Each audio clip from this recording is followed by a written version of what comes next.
பதையே தென்னாட்டுடைய சிவனே போற்றி.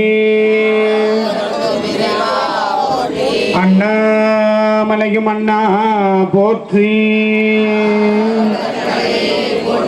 காவாய் கனகத்திரளே போற்றி. எம்பெருமான் மாணிக்க வாசக பெருமான் மலரடிகள் போற்றி போற்றி. திருச்சிற்றம்பலம்.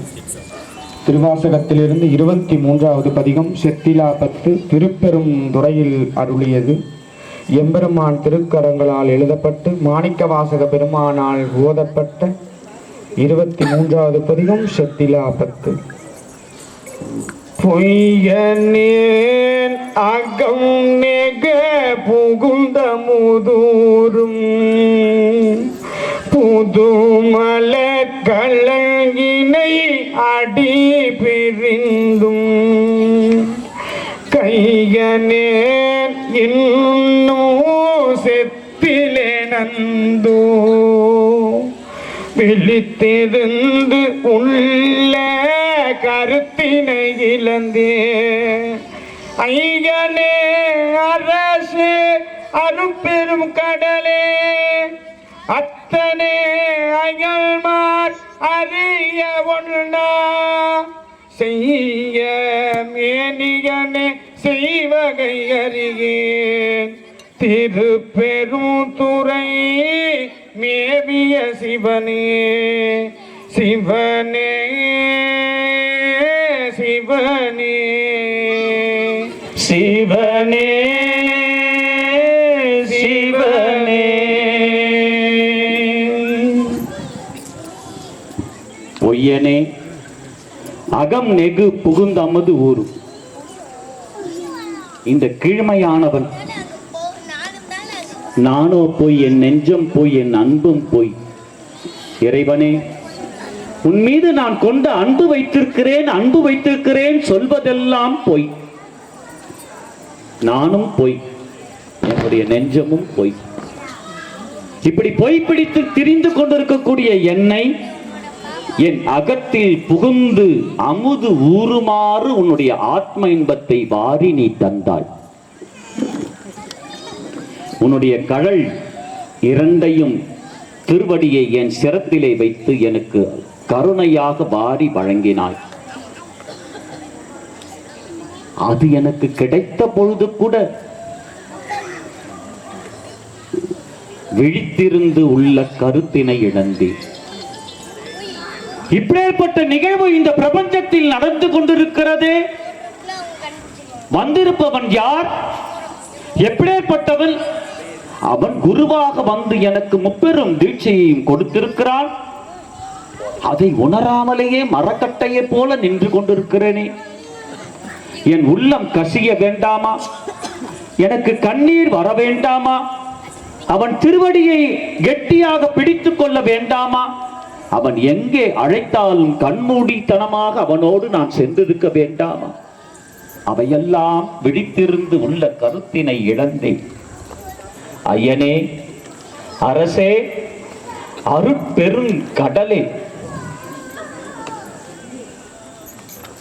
திருவாசகத்தை உன் திருக்கரங்களில் கிடைக்கப்பட்டு நாவினால் நீ உச்சரிக்கும் பொழுது அவன் திருவடி தீட்சை கிடைத்ததற்கு சமம் என்று நீ உணர வேண்டாமா? அதை படிக்கும் பொழுதெல்லாம் அந்த உணர்வுகள் எனக்கு மேலோங்கி நிற்க வேண்டாமா? ஐயனே நீ எழுதிய எழுத்துக்கள் என் நாவிலே உச்சரிக்கும் பொழுது கண்ணீர் வராமல் ஒரு மரம் போல நான் ஒழித்துக் கொண்டிருக்கிறேன். ஐயா எப்பொழுது ஐயா எனக்கு இந்த உணர்வு கிடைத்து அந்த திருவாசகத்தோடு கலக்கக்கூடிய பாக்கியத்தை எப்பிறவியில் நீ அருளப் போகிறாய்? இவைகளெல்லாம் உன்னுடைய எழுத்துக்கள் என்று என் நாவ் எப்பொழுது அது தெரிந்து உச்சரிக்கப் போகிறது? ஐயா ஐயனே அரசே அருட்பெரும் கடலே, உன் திருவடியை எப்பொழுது நான் உணர்வது? இந்த திருவாசகத்தை நீ எழுதியது என்று நாவினால் மட்டும் சொல்லிக் கொண்டிருக்கிறேனே, இந்த ஆன்மா அது உணராமலேயே வெறும் பாடல்களாய் படித்துக் கொண்டிருக்கிறதே ஐயா. எப்பொழுது ஐயா உன் கருணையை எண்ணி எண்ணி மகிழ்ந்து அந்த திருவாசகத்தோடு கலக்கக்கூடிய ஒரு பாக்கியத்தை அருளப் போகிறாய்? இந்த பொய்யனுக்கும் கையில் திருவாசகத்தை கொடுத்திருக்கிறாயே, வாயை திறந்தா பொய்யை தவிர வேறு எதுவும் பேசியது இல்லையே. உண்மையை ஒரு போர்வை போலவா இந்த பொய்க்கு மேலே போட்டுக் கொண்டிருக்கிறேன். நீ வந்து ஆட்கொண்டு நீ எழுதிய எழுத்துக்கள் உச்சரிக்கும் பொழுது அதை விழித்திருந்து உள்ள கருத்தினை இழந்திருக்கிறேன். ஆஹா, இப்படிப்பட்ட ஒரு அடியார் திருக்கூட்டத்தில் என்னையும் ஒருவனாக சேர்த்திருக்கிறானே என்ற மகிழ்வு என்னிடம் இல்லை. ஏதோ யாரோ அழைத்தார்கள், இங்கே வந்து கதை கேட்பது போலவல்லவா என்னுடைய உணர்வு நிற்கிறதே தவிர சிவமே இங்கு வந்து எழுந்து அருளியதாக என்னுடைய உணர்வுகள் மேலோங்கி நிற்காமல் இருக்கிறதே. எப்பொழுது ஐயா இந்த உணர்வு கிடைக்க போகிறது? எப்பொழுது ஐயா அதை உணரப் போகக்கூடிய ஜீவாத்மாவை இதை மாறப்போகிறது? எப்பிறப்பு அதற்காக இன்னும் நான் எடுத்து காத்திருக்க வேண்டுமா? இறைவனே, வெகு சீக்கிரத்தில் நீ வந்து என்னை ஆட்கொள்ள மாட்டாயா? நீ ஆட்கொண்டதுக்கு பிறகு கிடைத்த இந்த திருவாசகம் என் நாவிலே ஒலித்த பொழுது நீயே என்னுள் வந்திருக்கிறாய் என்ற உணர்வுகள் எனக்கு கிடைக்காமலேயே போய்கொண்டிருக்கிறது ஐயா. காலத்தை வீணாக கழித்துக் கொண்டிருக்கிறேன். காலம் எதுவரை எனக்கு நீ கொடுத்திருக்கிறாய் என்று தெரியவில்லை. கிடைத்த வாய்ப்பை தவறவிட்டுக் கொண்டிருக்கிறேனே என்ற உணர்வு எனக்கு மேலோங்கி நிற்க பொழுதுதான் மணிவாசகருக்கு இந்த உணர்வு. அடியார்கள் எல்லாம் நம்ம விட்டு போய்விட்டார்களே, நான் மட்டும் ஏன் போகாமல் என்னை இங்கே வைத்திருக்கிறாய்? இறைவனே, நான் செய்வது அறியாமல் திகைத்து நின்று கொண்டிருக்கிறேன்.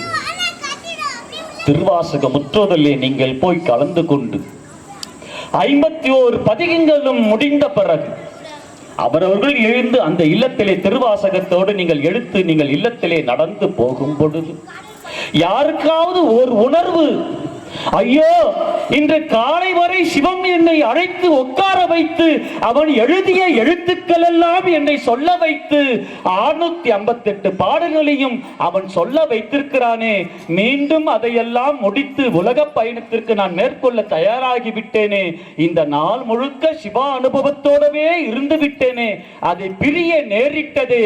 ஆகா, 51 பதிகம் வரப்போகிறது.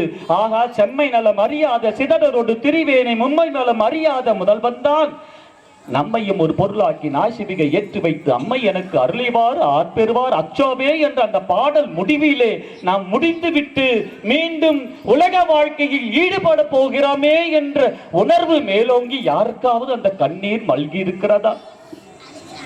நேரம் ஆகிவிட்டது, முடித்து விட்டால் நாம் இல்லத்திற்கு போக வேண்டும் என்ற சிந்தை மேலோங்கி நிற்கும் பொழுது உணர்வுகள் எங்கேயா வந்து நிற்க போகிறது? ஐயோ, திருவாசகத்தை விட்டு பிரியக்கூடிய நேரம் வந்துவிட்டது. 51 பதிகம் முடிய போகிறது. முடித்து விட்டால் நான் சென்று என் உலக வாழ்க்கையை பார்க்க காத்து கொண்டிருக்கிறது. அவைகளைத்தானே நாடி ஓடுகிறது இந்த ஜீவாத்மா.